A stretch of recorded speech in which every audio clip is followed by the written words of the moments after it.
Hi, everybody. I'm Nancy Seiler. Just waiting a little bit for people to log on to this Facebook page.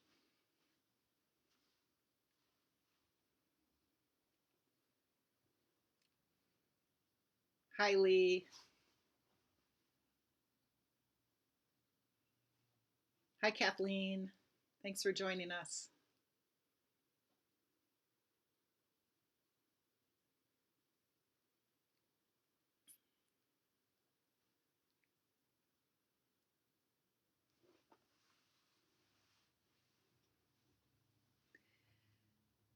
Hey, Lee, I have a bit of a delay on my end, about 7 seconds. So hopefully I'm live and you can hear me okay. Can you let me know?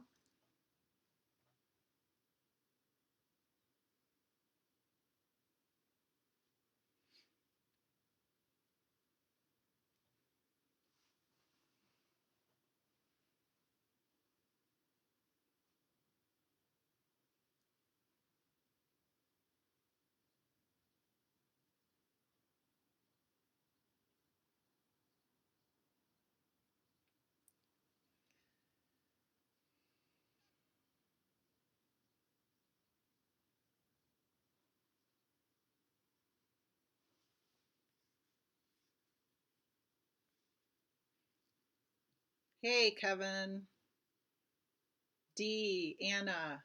Hi, Susie. Kathy, glad you're here. Valerie, nice to see you. We're going to give us a few more minutes, and I'm going with just one camera today, so hopefully not going to have too many technical difficulties. That would be awesome. Hi, Sam. Thanks, Kevin. Just going to give this a couple more minutes for people to get here.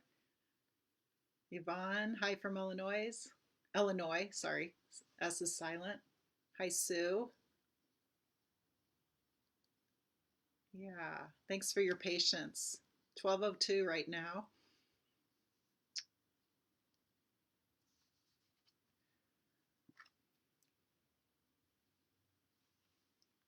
All right. Hey, Marguerite.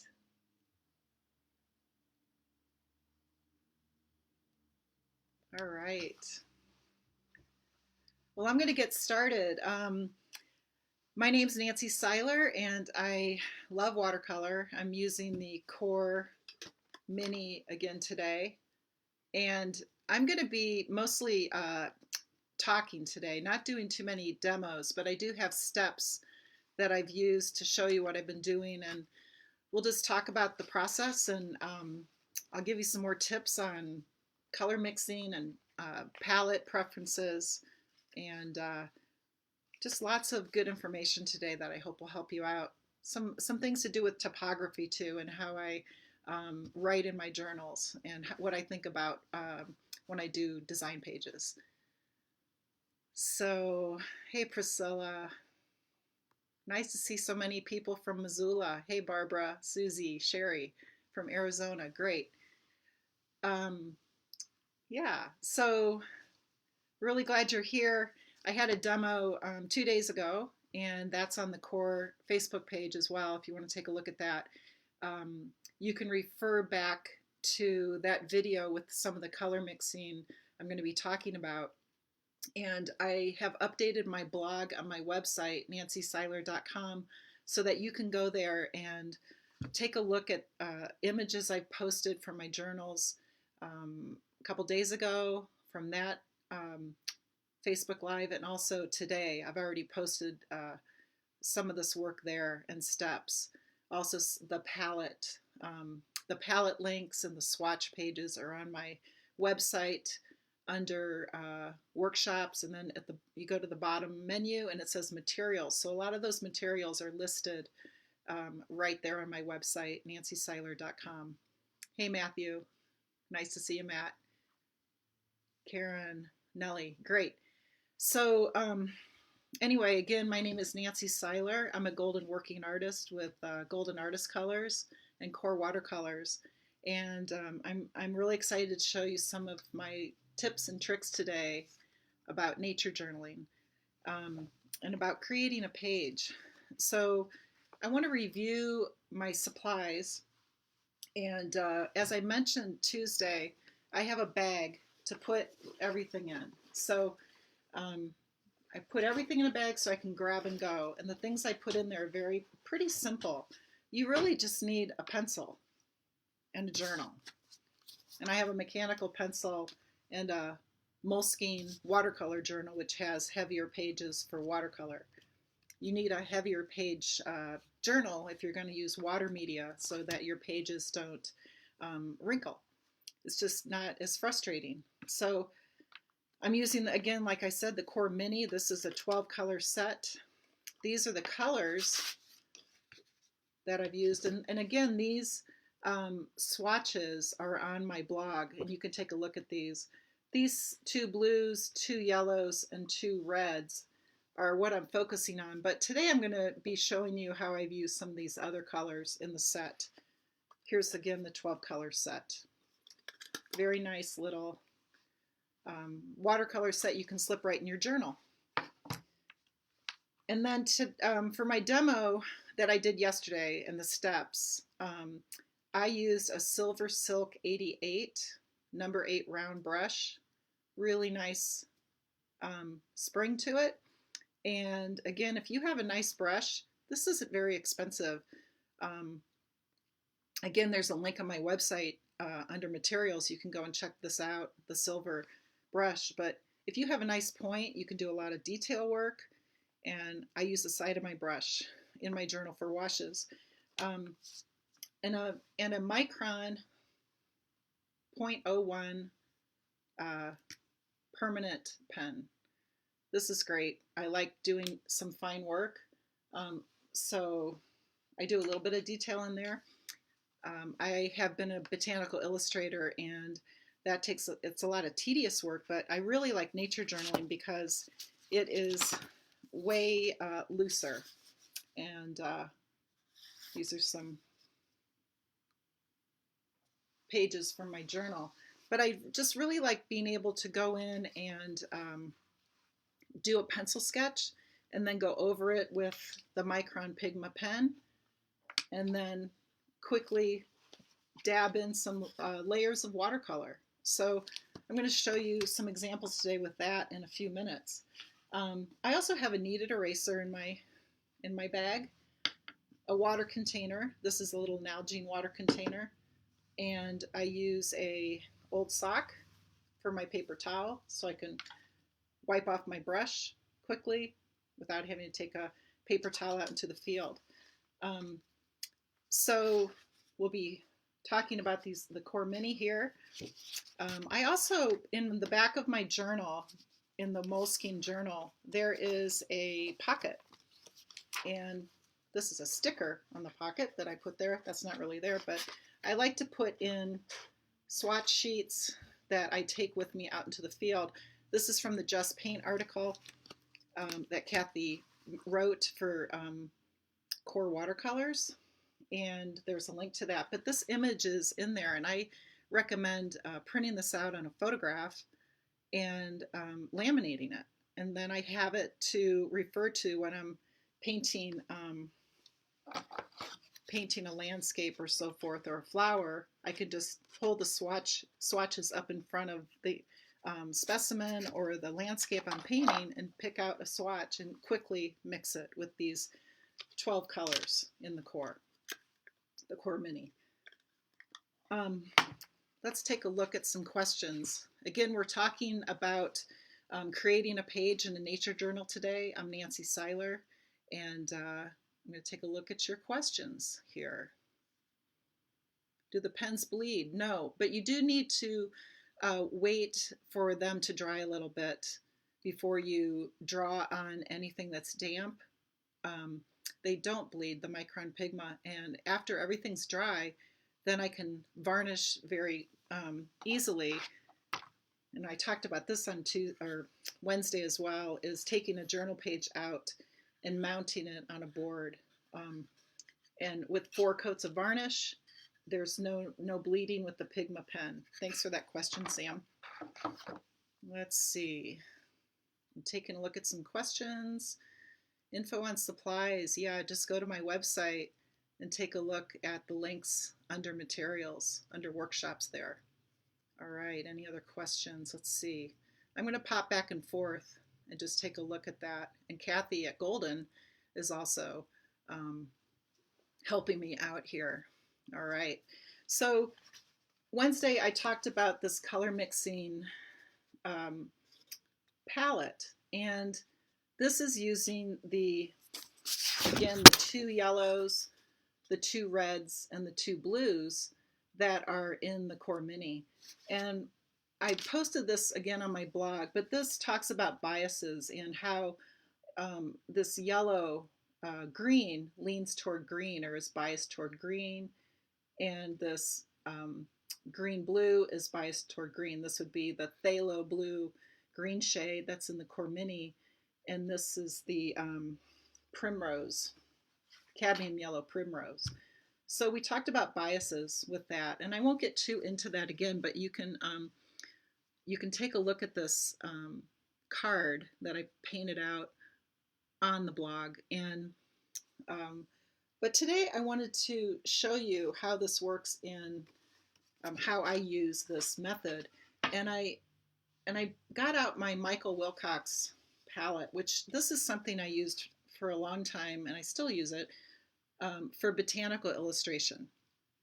And I have a link to this again under materials.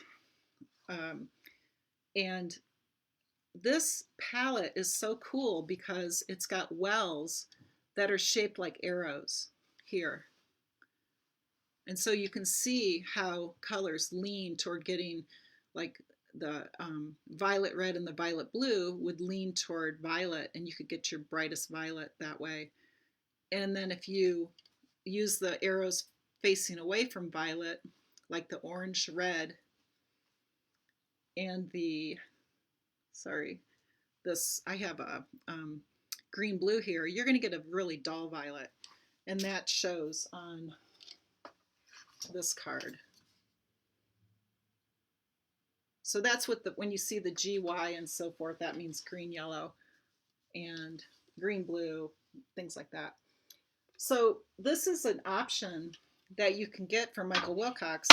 I think it's like, I got the British cost on it, it's £25, but I make my own.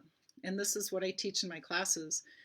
I just use a cheap plastic palette and put the colors right in there. You can get the QoR colors in tubes like this. Sometimes they're a little smaller, but I actually write on the tube OY for orange yellow, and then I use this palette idea. And again, this is on the blog, so you can see this image and see how this can be used. Valerie, that's on here today, helped me make these palettes for a class a while back, and I really appreciated her help. But they're easy to make. This is just an inexpensive plastic palette, and then you can get another smaller palette if you have more colors. But I like to put the arrows on here, and then it reminds me how to get brighter colors, what colors to use to mix. So I think that's a great tip for palettes.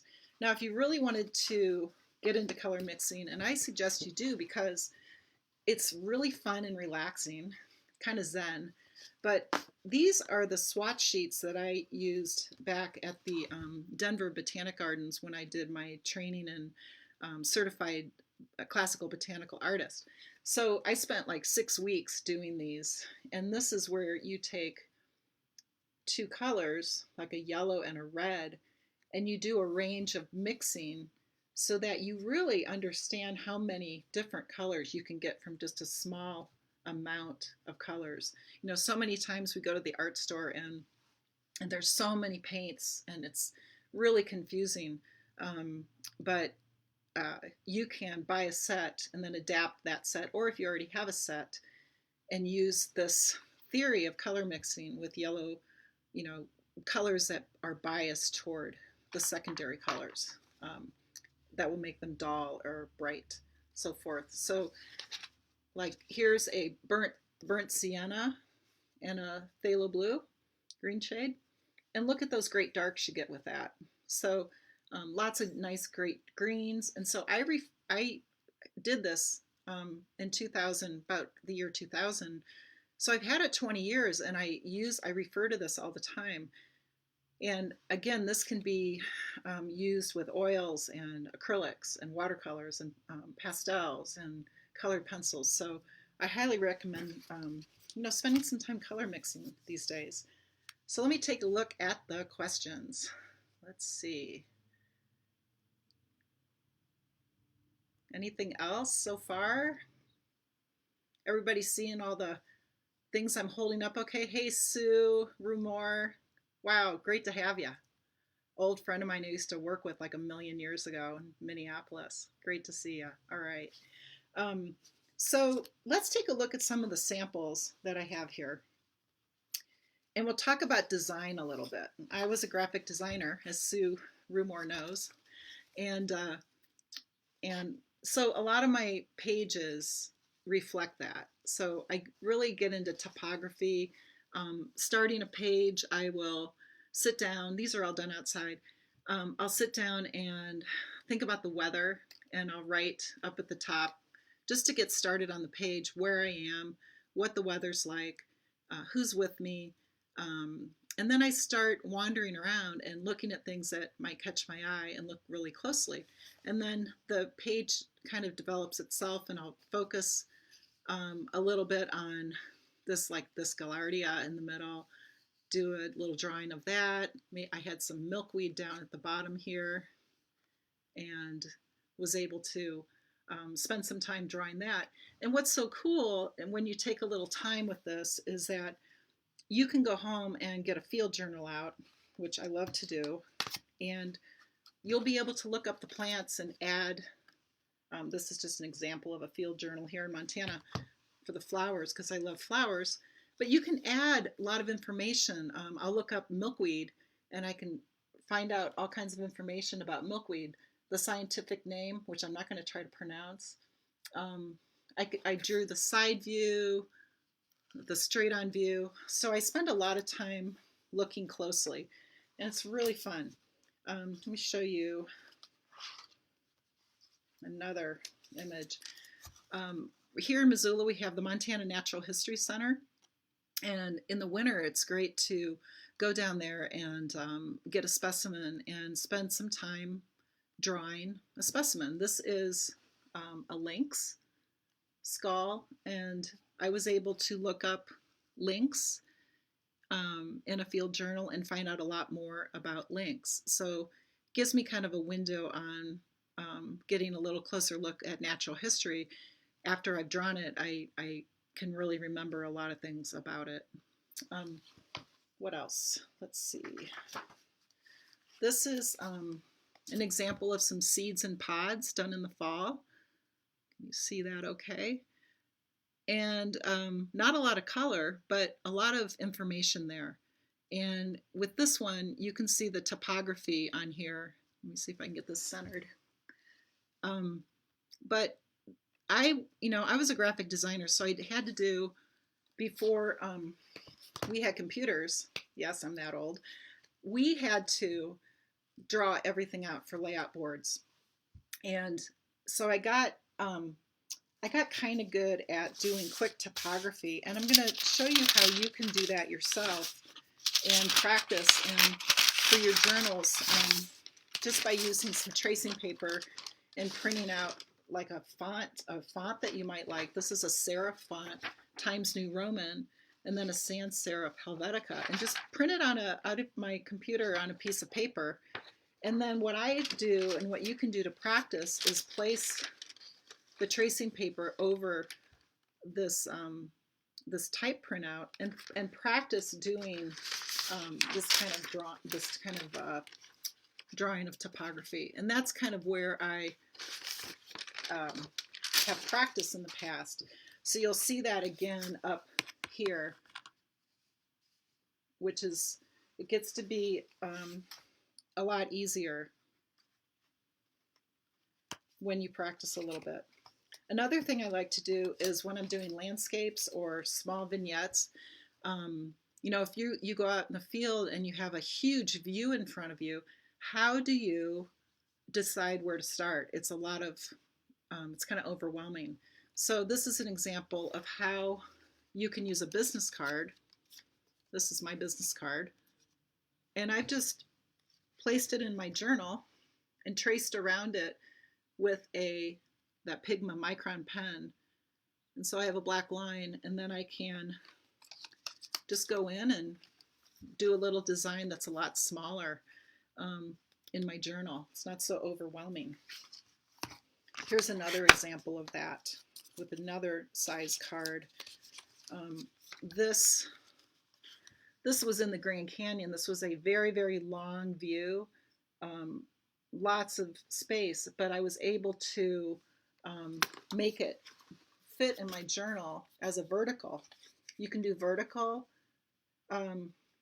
landscapes, you can do horizontal landscapes, but it's a lot more accessible if you just take a card and trace around it. And then it becomes an element in your journal. And then you can do some more writing around it. Okay. Yeah, so Kathy put a link up, and I do have a link for the Michael Wilcox workbook. It's a swatch workbook. Yes, that's right. And that link is again on my website. Yeah. So, yeah, tracing paper. It's great.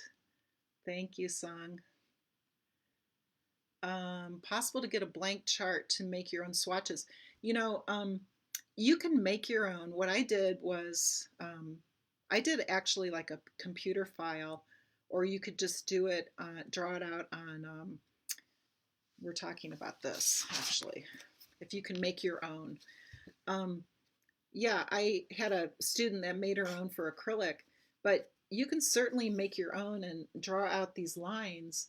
And then since it's on watercolor paper, what I've done is take watercolor paper that I've cut down to like a FedEx store where they have a copier that they can run this watercolor paper through, and it will print those black lines on here for you.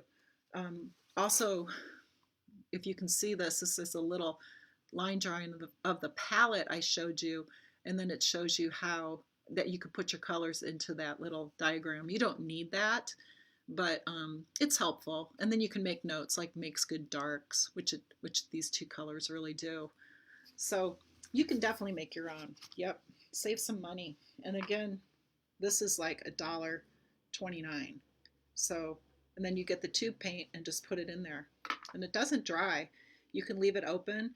QoR watercolors reconstitute very quickly with water, so no need to keep it sealed, although these do come with an optional plastic lid which protects it and keeps it clean. So that's something you could put in your bag too and just take out in the field. Let's see, find another example for you. Oh, this is a trip I went on. A lot of these examples are with my friend Sue Reel, who's on today. Thanks, Sue. We've had a lot of great nature journaling adventures together. So this is up in a place in Montana called Goat Flats, where we hope to go hiking again this year once the snow melts. But this is, you can see the typography again. You can spread out the letters. Just play around in your journal. You know, you don't need to show anybody. The journal's for you. It's hard to get it centered on this camera, sorry. But you don't need to show anybody. And then, you know, one of the things is if you don't like it, just turn the page, right? It's just blank page, start again. Don't get frustrated. Here's an example. Another one was surreal, actually. And this is on the Barmeyer Trail here in Missoula. And we went up there and drew a landscape, and you can see that the landscape is drawn with I did a card around it and drew the landscape, painted the landscape in there with QoR. And then on the side, we saw a praying mantis, and I added that into the design. So, and then I made a few notes on it. So really, and here's that other one, in case you're wondering. That's fall up on the hillside. That's a full page. So that's a little bit more, it's a little trickier to do a full page than one of those little vignettes. So stick with the vignettes until you get more comfortable with doing a full page. Here's another one that shows how I used design to put the type around the images. And again, these will be on the blog, so you can take a look at them much closer and read them if you want. There's nothing too personal in these. Yeah. And let's see, I think I have one more. Yeah, so here is Swami's. I spent some time in California because I'm a working artist down there. I do lecture demos down in San Diego part of the year, usually in the winter. And this was at Swami's in Encinitas. So I don't know if you can see right here, but you know, you don't have to have type out in the open. Sometimes a type, the copy will take away from the composition, so you may want to hide it into a branch or something like I did here. I also really, when I sign my work, I like to keep it kind of discreet because I don't want my signature to take away from the composition of the painting. So here's some bugs on the opposite page. And again, this was done at the Natural History Center, and these were done with specimens, pinned specimens. And it's great because you can go in and just really study them and then add a little bit of color. All right, so that's some journal examples. Let me take a look at your questions if you have any here. All right. Is QoR Watercolor a good medium for large archival painting? Oh no, you can use QoR Watercolor for big paintings. It's fabulous. QoR has a special binder. It's different than any other binder. It is called Aquazol, and it's completely clear. It's a synthetic binder, so it doesn't mold, and it doesn't yellow with age, and it doesn't crack. It won't crack. It's very flexible. So QoR is fabulous for big paintings, small paintings. Take a look at the QoR Watercolor website, and maybe Kathy can put the link up here, and you can see how there's different sets you can purchase, or you can purchase, again, the tubes separately, and this will last you a very, very long time. This is a, I think it's 11 millimeters. Maybe Kathy can help me with that. I can't find, but a little tube. You don't need much, you know, but when you're using a large painting, of course, you need a little bit more. Yeah. Let's see. Do you still have to decide how much to put in the drawn rectangle, i.e. how much to zoom in on your sketch? How do you make that decision? So I think you're asking about these rectangles and how I paint them. This looks easy, but it takes practice. You know, there's a lot of technique I can talk about, not today, but talk about how wet your brush is, how much pigment and water to put on your brush. You want to have a nice, good wash on these so you can really see the color. Underneath here is a wash of the same color. So after you mix this color, you add some more water, do a wash. And this one actually has white gouache mixed in with it, which I don't use too much, but that's an option that's on this chart from Michael Wilcox. His charts now that you purchase are actually horizontal. So this was from, like I said, 2000 or 1999 when I did these. All right, let's see.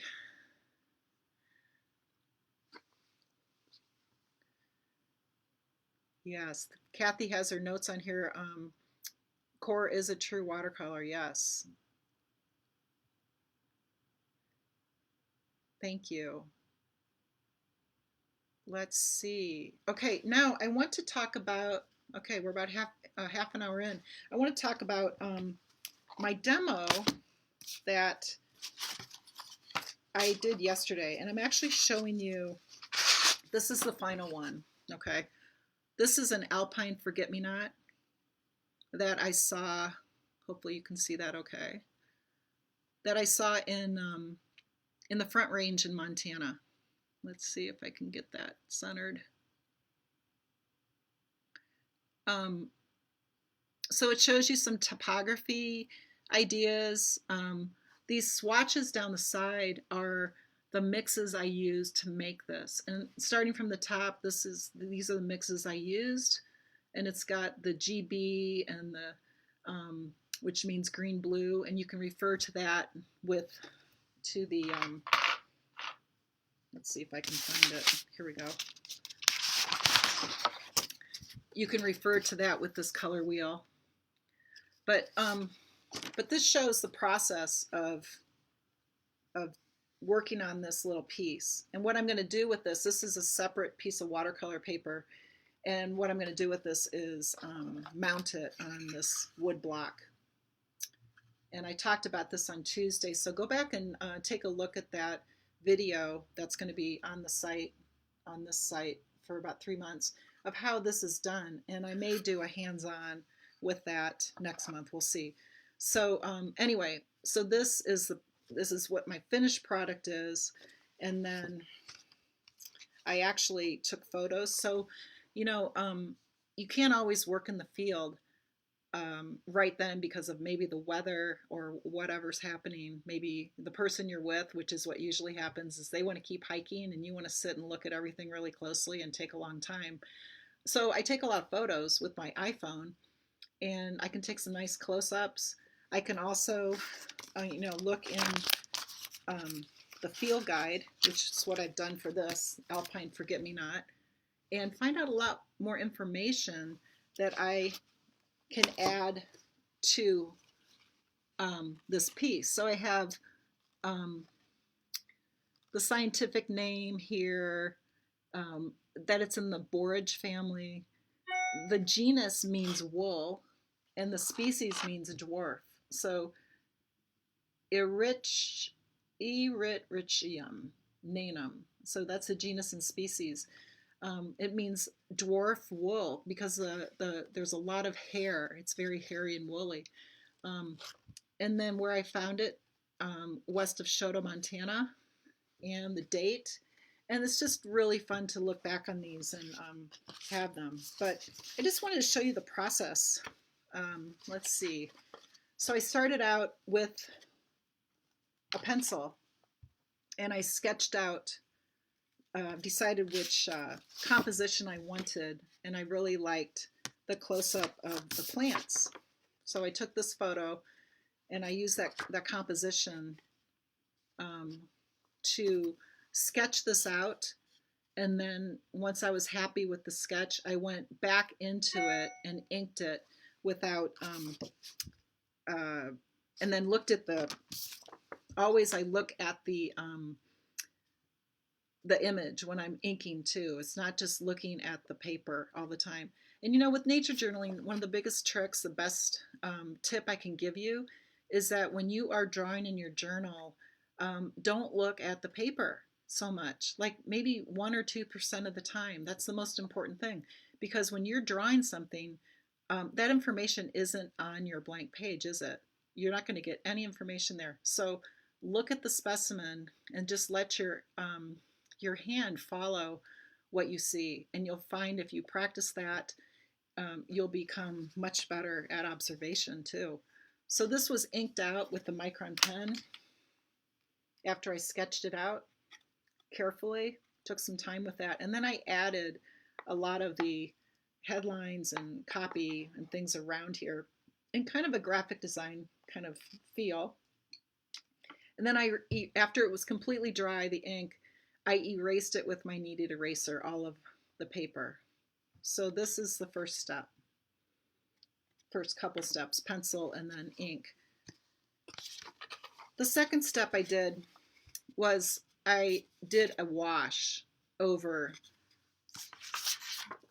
all of the parts of the plant, and that I referred to this again, but I used, I did a wash and I just used a green blue. You can see the washes I used on this one, and I started with that green, the green blue, and then I mixed the purples a little bit to get, I use a quinacridone magenta and phthalo blue green shade to mix these blues and purples. And then I went in and did the leaves. You can see the washes I did with that. Then you let it completely dry. You can use a hair dryer to dry it because I'm at home. Of course, out in the field in Montana, it's very arid and dry, and so things dry very fast. Down in San Diego, for instance, it's pretty humid and wet a lot of the time, so it takes a little bit longer. And then I went back in after it was all dry and I did another layer, but this time I painted wet into wet. So I wet each petal, and you can practice this at home, just wet inside the ink line, not just keep it in there, and then just dab a brush of color, pigment right in there and just let it spread. So that's how the petals were done. And then I went and I kept building up layers to get the depth I wanted. And then this photograph, these are photographs mounted on board, but this one shows a little bit more detail. So after I got my second washes in, I took a step back and I really looked at it, and I wanted to find contrast and make sure the centers of the flowers were darker, and I just looked at the whole piece and made some adjustments. So then the final piece, again, is here on the watercolor paper.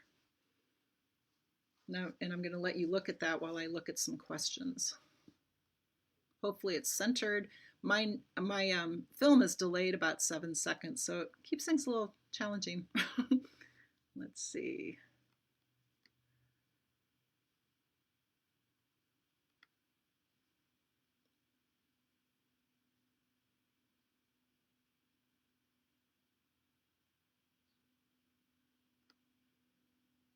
All right. When I mount the pieces, what kind of varnish do I use, Samantha?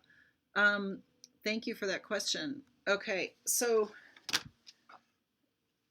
what I do is I varnish the finished watercolor, make sure it's completely dry, and I use 2 coats of golden gloss varnish, letting the varnish dry in between coats. So like a light coat, don't really cake it on, just a nice light coat, let it dry, 1 more coat of gloss varnish. And then after that, I add 2 coats of satin varnish. Now the gloss varnish keeps your painting very bright. The color is very bright, so that's why 2 coats of gloss varnish first, and then 2 coats of satin varnish after that to kind of bring the paper back to a little bit of a matte surface so it looks like the original watercolor. And I tell you, it really does. It doesn't really affect anything. It doesn't affect the paint bleeding or the ink bleeding. Just make sure it's all dry. And this, otherwise you've got to put your watercolor under glass. So this is a way to do it, where if you want to display it. All right, and this is the board I use. This is an Apollon Go Trick, and it's just a little 5 by 5 inch board.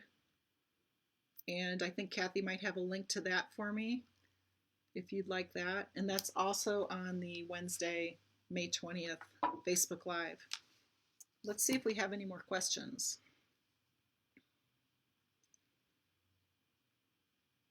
11 millimeter or milliliter, thank you.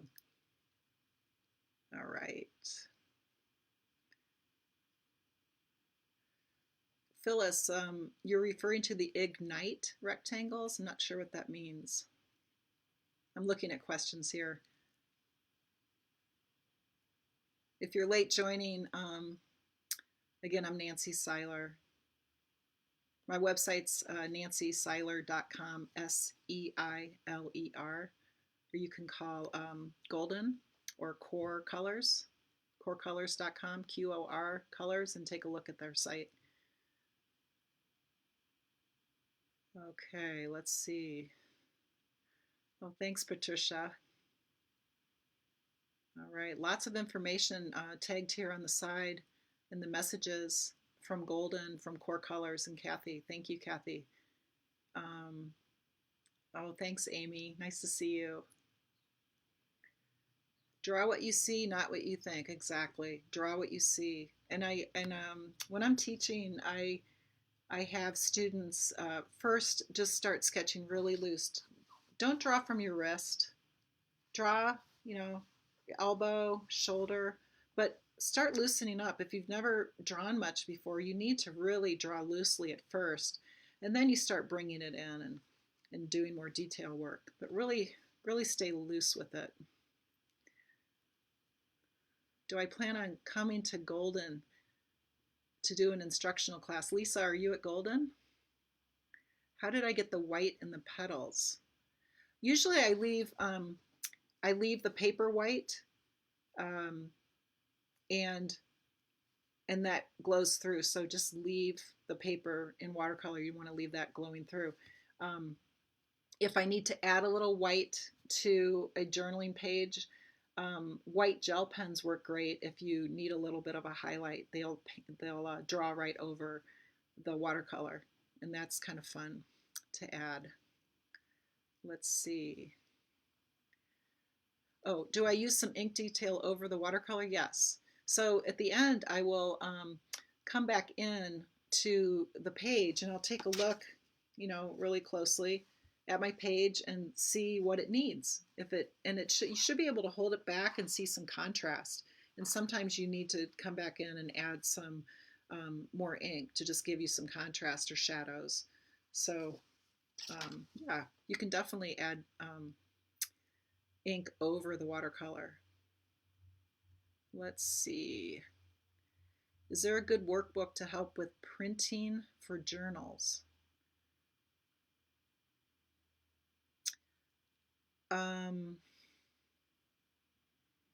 Not sure what you mean by that. Printing for journals. Maybe you could expand on that, Patricia, a little bit.